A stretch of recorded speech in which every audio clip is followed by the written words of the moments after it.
तो काही कॅफेमध्ये जे काही घडलं ते सगळं त्यांनी मला सांगितलं.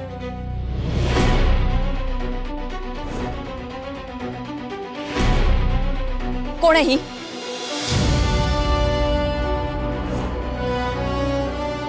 हे बघ, त्याच्यावर संशय घ्यावा असं काहीच त्याच्या बोलण्यातून दिसलं नाहीये मला.